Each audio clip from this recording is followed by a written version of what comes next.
thank you, Sir Henry, for inviting me in your webinar. So I hope everyone is okay. So again, my name is Joseph. I'm the training manager and an Apple certified trainer from PMC Business Systems Inc., Apple authorized global training provider. So for my session, we'll be talking about doodling, sketchnoting, and mind mapping as learning tools. Okay, so what we will learn in this session is, you'll learn what is doodling, sketchnoting, and mind mapping. You will learn what are the benefits of this visual note-taking methods and how can you start it with your class. So, yung mga concerns na how can I start implementing this type of method or technique in my classroom. So first of all, let's discuss what is doodling, sketchnoting, and mind mapping. So, if you can search using your web browser, a doodle is it was coined, if I'm correct, in 17th century.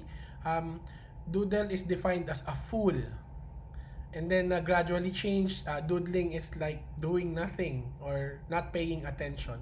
So doodling is always incorporated with someone not paying attention, not doing anything. So medyo negative dati yung kanyang meaning. But now with technology and education especially, doodling is to make spontaneous marks to help you think, no? So it helps in thinking and concentrating as well. So in fact, some people find it difficult to focus unless may hawak silang paper and pen and they write something or draw something. So nagdo-doodle sila to help them focus and help themselves think, no? So again, it's to make spontaneous marks to help you think. It's by Sonny Brown from her TED Talk a few years back, no? So that is doodling.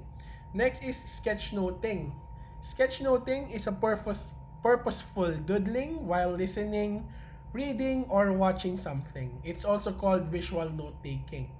So it's by Sylvia Duckworth. Sketchnoting is if you combine your doodles with notes, with text, or with your handwriting, it becomes a sketch note, no?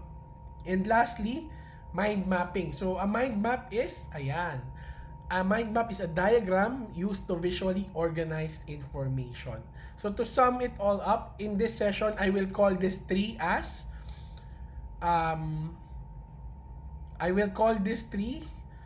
visual note-taking, no? Because they're all visual.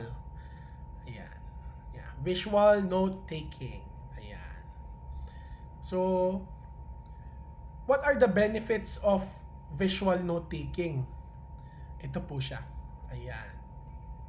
So, visual note-taking, number one, it uses visual cues to boost memory retention. Especially me, no, I'll, as an educator, as a learner also, I'll be an example. I mostly remember things if I draw them or if I write them down in my notes. And number two, it keeps your brain active and engaged with variety and stimulation. So, ayun nga, some people find it hard to focus and to be engaged with the discussion unless may hawak silang paper and pen. So, it keeps your brain active and engaged during discussion kapag nagdo-doodle ka. And number three, develop ideas more comprehensively by creating connection between points. Ayun, especially with mind mapping, no? Ang dali or napapadali yung pag-isip natin ng ideas kapag we're using a mind map, no? Using shapes, arrows, connecting ideas visually. And lastly, make your notes more compact and easier to review at a glance. So, ayun nga, I'll connect it to number one, boost memory retention. Kasi if you draw it or write it down and then connect mo siya with visual arrows and visual containers, ang tendency ng notes mo, it's compact pero when you look at it, naaalala ko yung mga sinulat ko. So later I'll show you ano ba yung mga components nito, no? So that's the benefits of visual note taking. Next is, ayan, ito po yung visual note-taking process. So, as you can see on my screen, from audible information. So, whether you're listening, you're watching, basta nakikinig ka, for example, it's a TED Talk, it's a webinar like this one, or a simple lecture from your teacher, or a report by your students. So, ito po yung process niya. No? From audible information, ayan, you first have to listen. So, listen to something or while watching something. Next is to think about it and, ayan. So, how you comprehend, no? Ano yung sinabi nung ano. So, ipoprocess mo and then, from that audible information, gagawa na natin siya ng visual representation. So, with visual representation, first, you tend to write it down with text or with your handwriting. And then, ayan po, meron ng visual. So, ayan po ang visual note-taking process. So, first, you have to listen, and then you have to process the information. Afterwards, you write it down, and then you put in visual representations of what you have listened to. So, yan po ang ating visual note-taking process. Next, ano ba ang elements ng isang visual note or visual note-taking? So, elements ng isang doodle, ng isang mind map, or ng isang sketch note. Ito po. First of all, ang pinaka-important, unang-una sa isang visual note-taking, of course, your own handwriting. Because your own handwriting, di ba?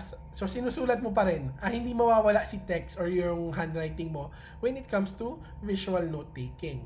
Next is, ayan, another handwriting, pero this one is emphasis text. Or yung mga text na that gives emphasis to the idea. So, for example, ito, meron akong sample na emphasis, which is ginawa ko siyang all capital letters with my own style of lettering. Usually, there consists of bold text. Nakita nyo yung word na fast. I represented it with some lines. So, para makita mo na, okay, this is moving. Merong bubble text, merong style text. So, this could be some, pwede gawin siyang header of your visual note or your sketch note. And mostly yun nga, to emphasize something. Next. Ayan. Meron tayong shapes. So, hindi mawawala po yung shapes and other graphics natin, no? So, we can use shapes and other pwedeng two-dimensional, pwedeng three-dimensional. As you can see, one of my example is a cube with hidden lines pa. Next is, ayan, containers. So, these are text containers that you can use during your visual note-taking. So, pwede rin siya sa title, pwede rin siya like sa graphics as if you want to say something, speech bubble. Pwede rin siyang gamitin for emphasizing your idea. So, para siyang emphasis text din na nabanggit ko kanina. And lastly, meron tayong tinatawag na, of course, connectors. So, these are arrows, these are pwedeng combination ng shapes. So, ayan, I have my examples, arrows, and then I have some two squares and a circle with a line. So, pwedeng ang mga connectors mo, pwedeng lines, arrows, dotted lines, broken lines, or straight line or solid lines. So, yan po ang elements of a visual note-taking. The other elements, there are some elements pa of visual note-taking. Ito po, of course, hindi mawawala yung graphics and icons po natin. So, ayan. So, these are visual representation of idea. So, for example, an idea of a man or a human person, ayan, yung first idea ko, ayan, nag-drawing lang ako ng dalawang oblong, and then nilagyan ko lang siya ng arms and legs. So, visual representation ko ng cat and dog. The third one is a visual representation of an email, kasi it's an envelope with the lines na parang lumilipad siya. So, an umbrella, an icon siguro for safety during weather, or pwede siyang visual representation ng weather, a car for traveling, a book, and a light bulb for idea. So marami pong pwedeng maging graphics or icons yung ating visual notes or yung ating visual note taking. And of course, later I'll demo an app that I always use for visual note taking, and of course I will recommend some apps that you can use as well. Okay, so ito yung malaking question ngayon. We've discussed what are the visual note taking, what is doodling, sketchnoting, and mind mapping. We discussed the benefits. We discussed the elements of visual note taking. So the question is, how can you start? So especially me, no. By the way, I'm a fine arts graduate. I graduated advertising arts. Unang concern ng mga tao when it comes to drawing, syempre visual note taking tayo, you will be starting from drawing talaga. Yung handwriting mo very ano na yan, basic na. Pero when you hear the word drawing, sometimes people like hindi ako marunong mag-drawing. Mahirap mag-drawing and all. So when it comes to visual note taking, your drawing doesn't have to be perfect. It's your own representation of ideas naman eh. So how can you start ba? So before you start, let's talk about what you'll need during when you want to do a visual note, sketch note, doodles, and mind map, no? Ayan. You will first need a sketch pad and a pencil, and of course, coloring materials. So, yan po yung gagamitin nyo. Or, you can use this tools, no? So, it's the Apple Pencil and an iPad. Powerful tools for visual note taking and as well as teaching and learning. So yan po yung mga kailangan nyo. Now, speaking of the iPad and the Apple Pencil, so here's the apps that you can use when you want to do visual note taking. You have the Notes app and the Keynote app, which are also built in your iPad. You have the Sketchbook. By the way, Sketchbook is free. You have Procreate. Procreate po is a paid app, but it's a good app for drawing and for digital arts as well. You have Paper 53. You have Sketches School. You have Sketches Pro and Work Visual. So yan po yung mga apps na pwede natin gamitin. So, but for my demo, I will be using the Keynote app.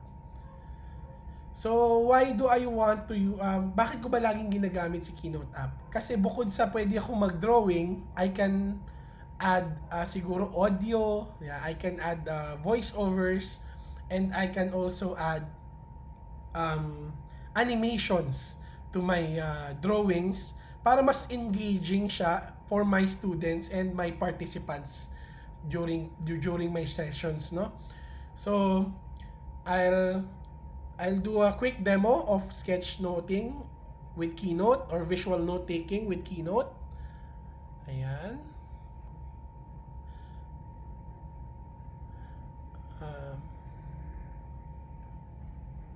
Ayan.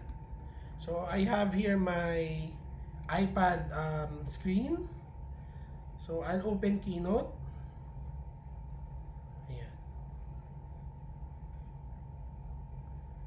So I have here a blank presentation na prepared.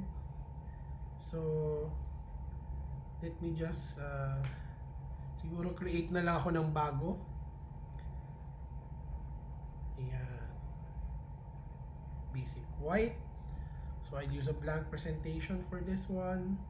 So delete ko na lang yung first slide ko, no? Kasi I will do a visual a sketch note naman, or I will do a demo on how can you create or how can you draw using a Keynote. So if you see, you can tap the plus sign. You can see the plus sign over here. Ayan. dito. Yan. So if you tap the plus sign,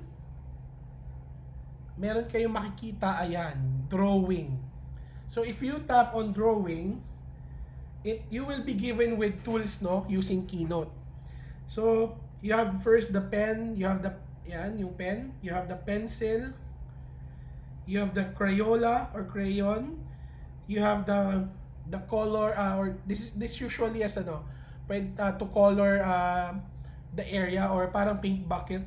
You have the eraser, you have the selection tool, and of course if you chose a writing or a drawing tool, pwede ka rin pumili ng maraming colors. So ayan siya.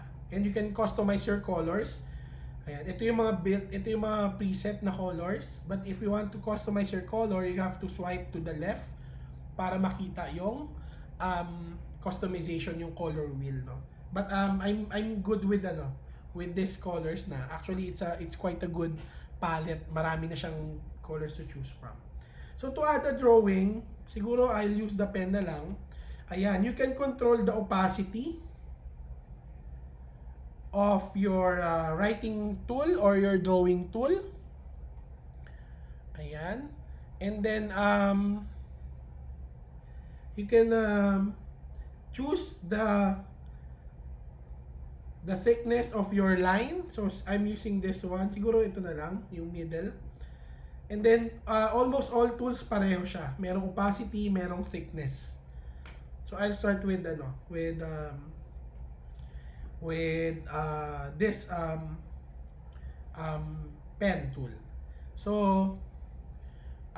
siguro ano bang pwede kong gawin? Siguro a sketch note on preventing the spread of COVID-19 kasi napapanahon siya, no? Or anyway, pwede naman siya sa ibang subject like science. Siguro you can do a sketch note or a visual note of the life cycle of a butterfly. Pwede rin. I usually give that example.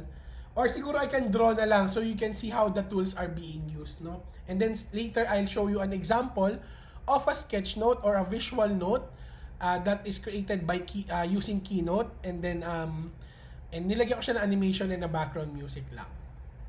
So first off, to draw, ayan, you can use your finger, pinch in and pinch out to zoom in. So siguro I'll draw hand sanitizer. Ayan. So ayan, drawing lang ako ng hand sanitizer. So if you think that the line is is quite thin, meron pong undo dito po, yan, dito sa lower left ng screen. So I can tap undo. Lagay ko lang dito. Yan. And then start over. Siguro kapalan ko na lang para mas makita nyo. Yan. So I'll draw a hand sanitizer.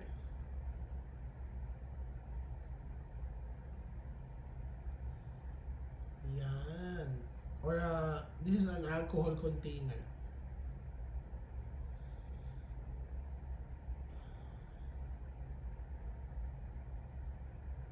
Yan, may laman siyang water.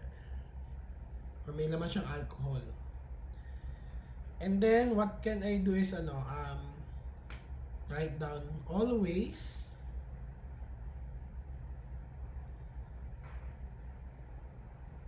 sanitize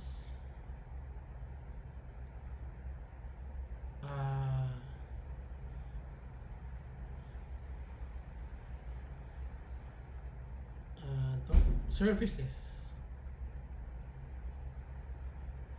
Ayan, yan yung una kong part, no? Siguro preventing COVID-19 tayo.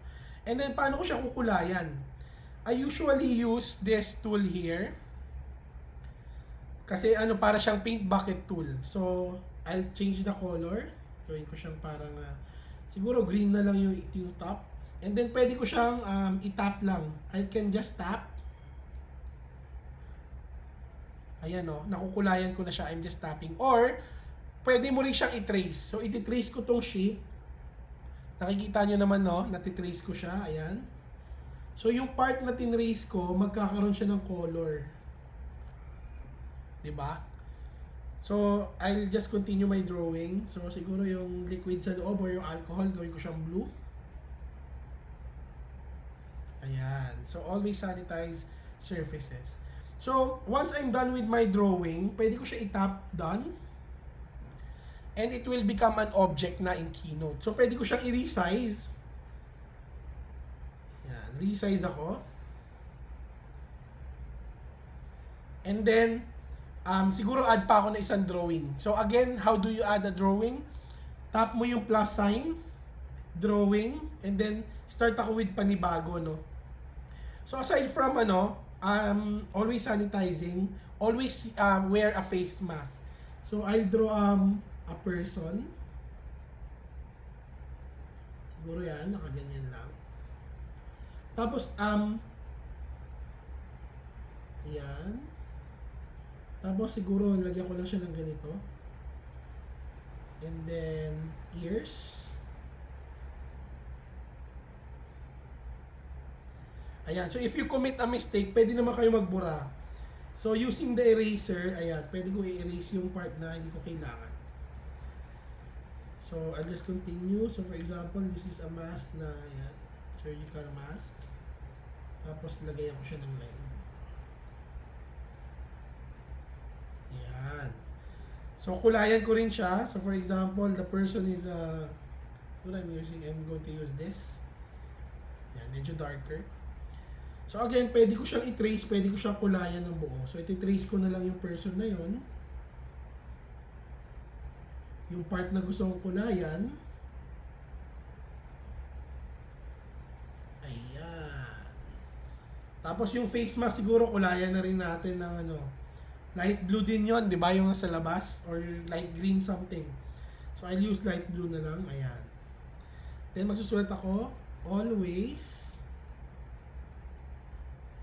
wear face mask.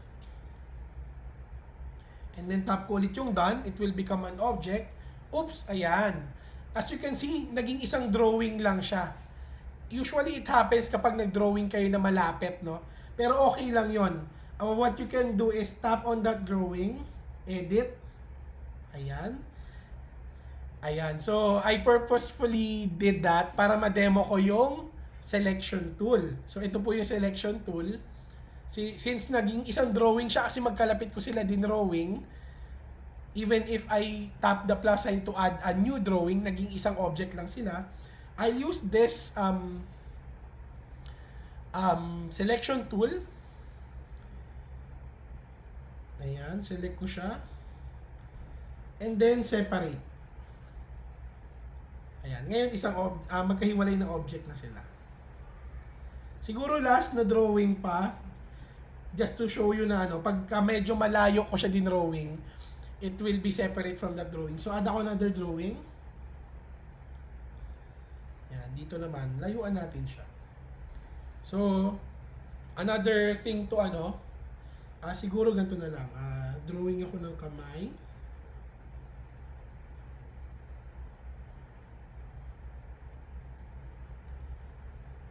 Yan.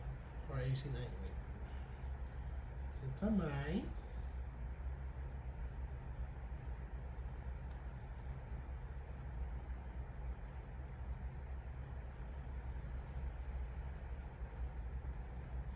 Tapos lagay ko dito, ayan. Lagay na ako dito ng bar of soap. And then of course, kukulayan ko siya ulit using the coloring tool. Yung bar of soap, gawin ko siguro pink. Ayan. And then yung kamay, gawin kong flesh. So, titrace ko na lang siya ulit. So again, you can just tap, you can trace to color. If you have a question, like if you might ask, sir, kailan ko siya itatap, kailan ko siya ititrace? Usually, if it's a closed shape, katulad ng soap, pwedeng tap lang. Pero kapag ka-open yung shape like this hand, you will notice dito, you will notice open siya dito banda. So, hindi mo siya pwede itap. So, kapag ganon, ititrace mo siya. So, trace ko lang siya para makulayan ko siya. Yan. And then tap on done. So, ayun, napansin nyo, nakahiwalay kagad tong object, no? So, ay, nakalimutan ko isulatan yung yung last object ko. So, tap ko lang siya ulit and then edit. Lagyan ko siya ng always wash your hands. So it's like a sketch note na, no? So that's how you create visual note taking or visual sketch note in Keynote. And then tap ko yung done. So meron na akong tatlong object. So again, sabi ko kanina, I like Keynote kasi I can animate my drawings, no? So it's very simple to animate. So if you tap the object and then piliin nyo lang po ito, animate. Ito. Yan, animate. So animate ko siya. Build in. Ayan, meron siyang line draw. Ito po sa ibaba. So line draw. And then it will be animated as a drawing. So I find this very engaging, no? Lalo kung student ka, tapos nakita mo yung graphics, ganyan. Nagdo-doodle animation siya. So, I'll do the same with the other two. So, tap ko na lang sila. Build in, line draw. Ayan. The same with the last one. So, tap ko siya ulit. Build in, line draw.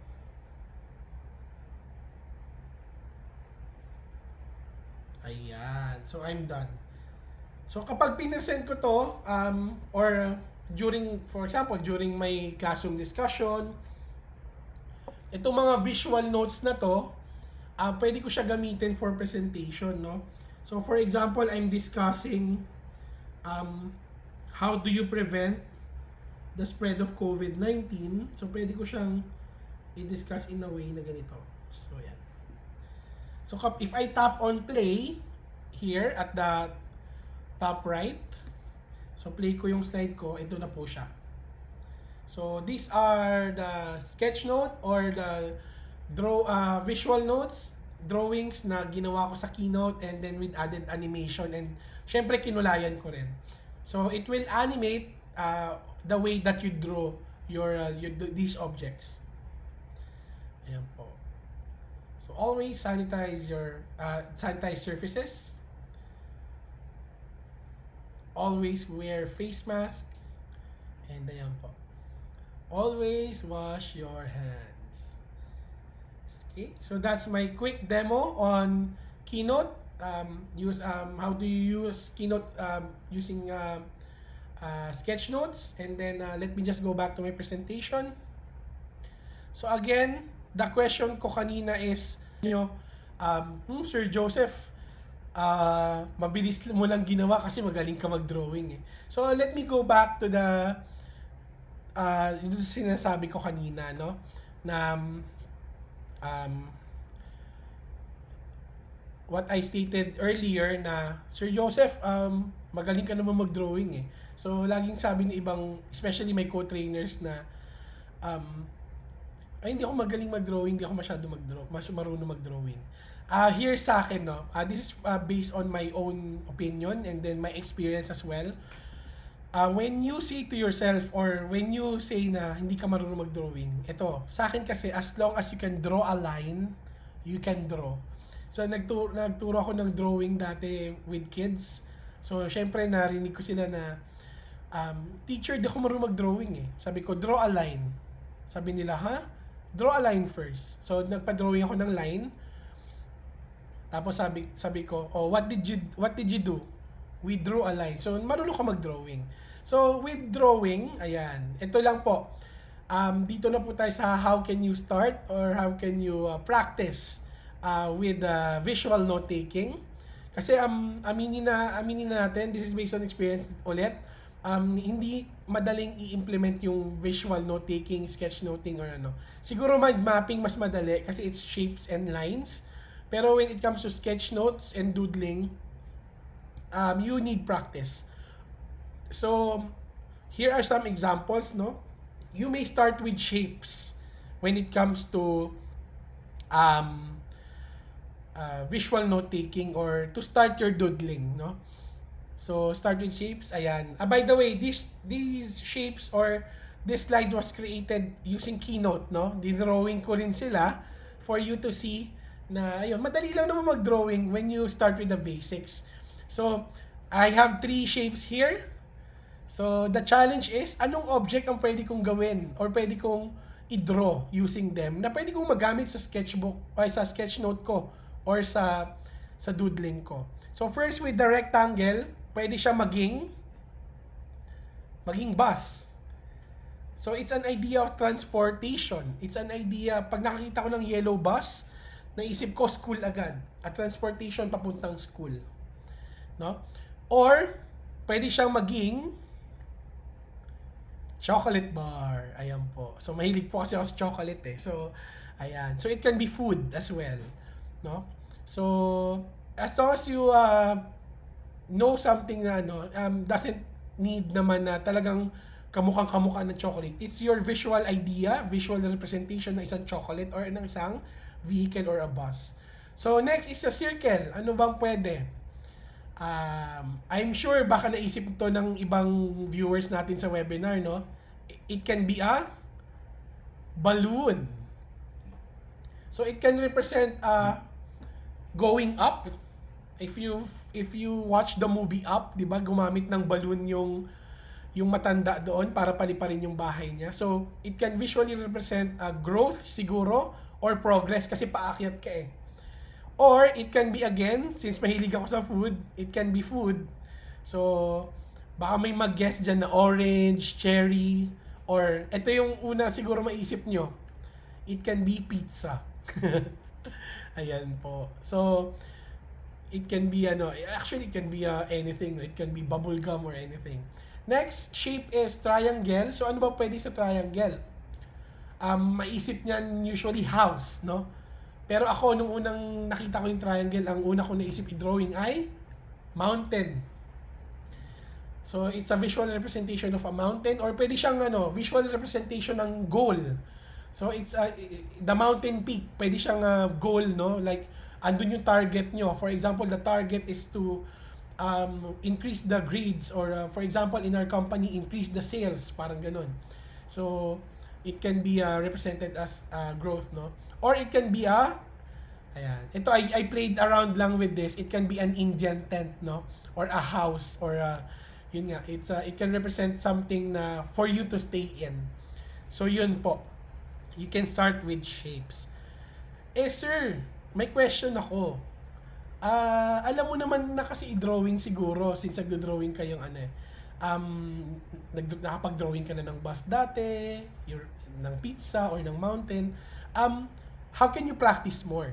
So, I recommend also, ayan, watching videos, no? So, you can watch videos, and then, pwede nyo sila i-pause, pwede nyo silang, ano ba to? Pwede nyo silang i-pause and then tignan nyo kung ano yung mga shapes and mga information na nandun. So aside from starting with shapes, to improve your sketchnoting, doodling, or mind mapping, or overall visual note taking nyo, you can practice by watching videos and trying to, you can try to create a sketch note out of it. So I have here a short video. Play ko lang siya. It's about creating or making ramen noodles. So ito po, I'll play the video and then I'll show the sketch note that I created afterwards, no? So ayan. So that's a sample video, no? So for actually this would be my last slide. I'll show you the example that I made, no, a sketch note or visual note while watching that video. So ito po. So here's my visual note, sketch note using Keynote that is based on that video.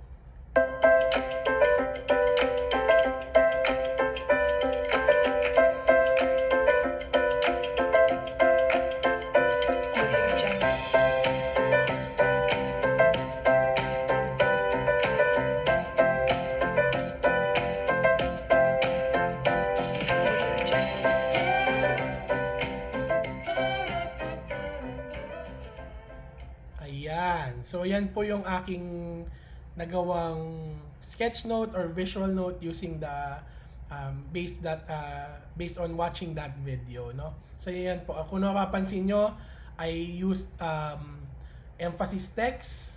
Ito po. I use emphasis text, I use containers, I use visual representations and icons. So students or people eating noodles, merong ramen bowl, merong flour. So meron ako ditong connector and a container as well. I drew my representation of a mixer. Yan, hot oil bath. It's a bathtub na may hot oil bath na nakalagay. So nag-drawing din ako ng mga icons na packets of seasoning and then dehydrated vegetables and then yung box, no? So I use all the elements of visual note taking.